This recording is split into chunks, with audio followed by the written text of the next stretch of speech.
Hey guys, let's get more news about Steelers, but first don't forget to subscribe and leave your like. Shannon Sharpe claps back at Steelers' Russell Wilson over Black QB history. The war of words between Pittsburgh Steelers quarterback Russell Wilson and Shannon Sharpe continued in the Hall of Fame tight end's newest podcast episode. Sharpe again criticized Wilson for comments he made in a recent interview with Essence.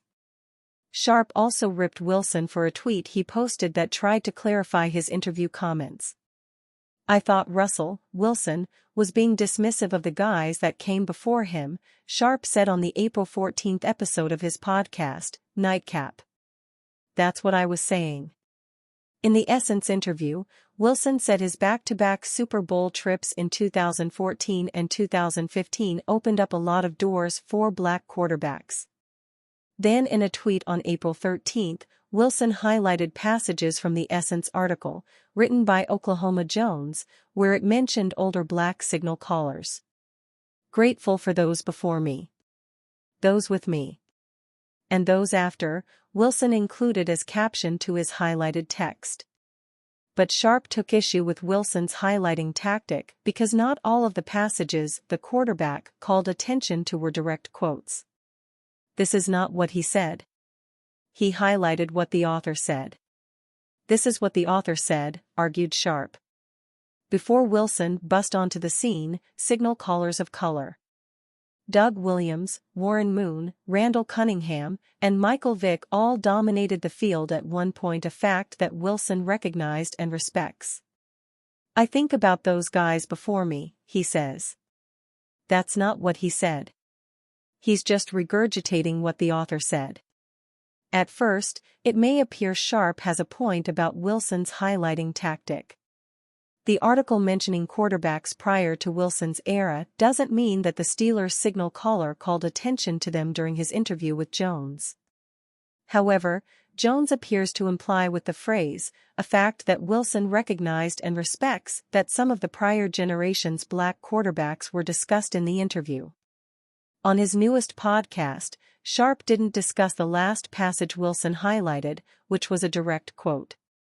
"I think of the biggest blessings of my career so far is that I've been fortunate to be able to open up doors for others, because of what others did for me," Wilson told Jones. Wilson may be slightly overhyping his own importance in the history of black NFL quarterbacks. But not everyone is going to agree with Sharpe that he was dismissive of the prior black trailblazers at the position. As Sharpe continued to denounce the Wilson interview and his tweet rebuttal, Sharpe referred to a quarterback that was not mentioned in the Essence article at all, Marlin Briscoe. In 1968, Briscoe became the first black quarterback to start during Week 1 for the Denver Broncos.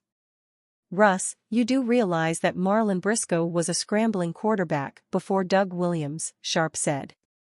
"You probably don't even know who he is. The first black quarterback to start opening day for the Broncos." However, it appears Wilson does know who Briscoe is. During his first offseason with the Broncos, Wilson paid tribute to Briscoe when he passed away. "Thanks to the magician for breaking down doors for me and many others," Wilson posted on X, formerly Twitter, on June 27, 2022. This fall, Wilson is expected to become the first Week 1 black starting quarterback for the Steelers since 2010. NFL Draft Preview: Deep wide receiver class can play to Steelers' advantage. As the NFL Draft approaches, the Pittsburgh Steelers' need for a starting wide receiver is rising faster than the city's three rivers during the recent flooding. Since general manager Omar Khan shipped Deontay Johnson, the team's longest-tenured pass catcher, to the Carolina Panthers a month ago, he has yet to acquire a player of similar skill.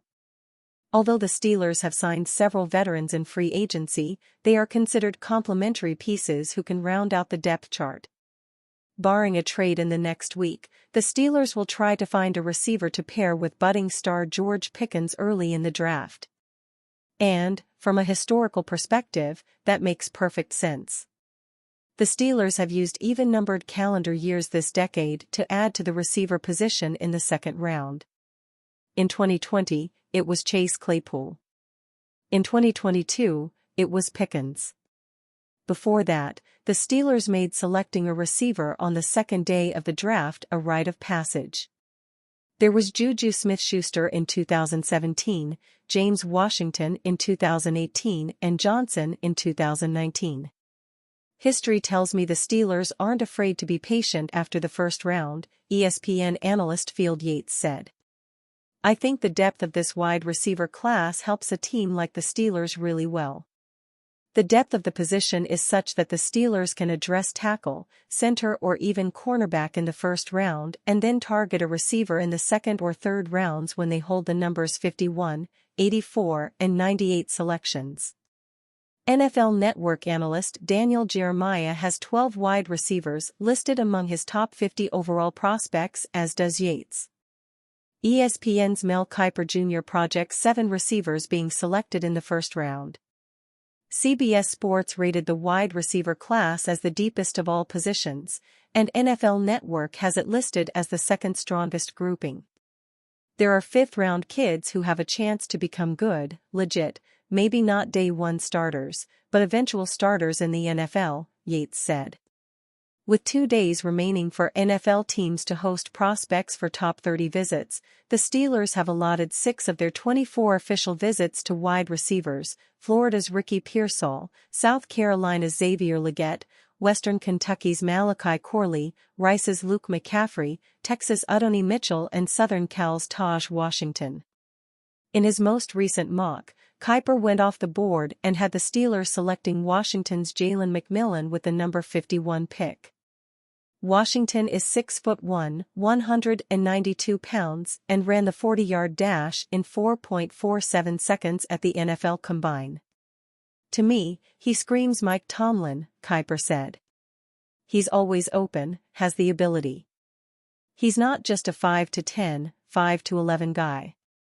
He's got length, catches everything and is a great route runner. The 5'11", 215-pound Corley is another intriguing option. Steelers listed as betting favorite to land 1,300-yard receiver. In the month since the Pittsburgh Steelers traded Deontay Johnson, plenty of different paths to replace him have presented themselves.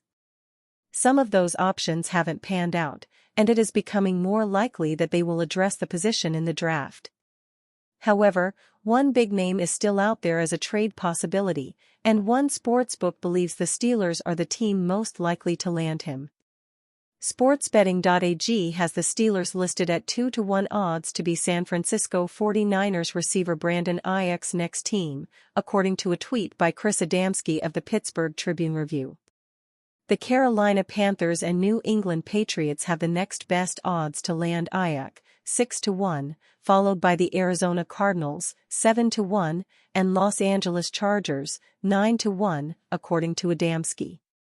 The Steelers have gotten mixed signals about Aiyuk's availability during the offseason. 49ers general manager John Lynch said in March that Aiyuk, who is entering the final year of his rookie deal, was not available and the team was working on an extension for him, according to ESPN's Nick Wagoner. However, a week earlier, 1010XL's Mia O'Brien reported that the 49ers and the Jacksonville Jaguars had engaged in trade talks for Aiyuk, but they fizzled out. Then, on April 12, after Aiyuk unfollowed the 49ers on social media, Aiyuk's agent shot down speculation on X that Aiyuk had requested a trade. If it turns out that he is available for a trade this offseason, Aiyuk would be a great fit for the Steelers.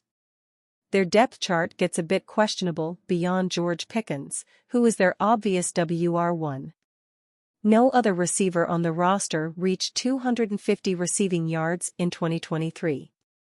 Aiyuk would immediately fix that problem and give them even more talent at receiver than they had with Johnson last season. Since the 49ers made the decision to select him with the 25th overall pick back in 2020, Aiyuk has been on a steady rise to stardom in the NFL.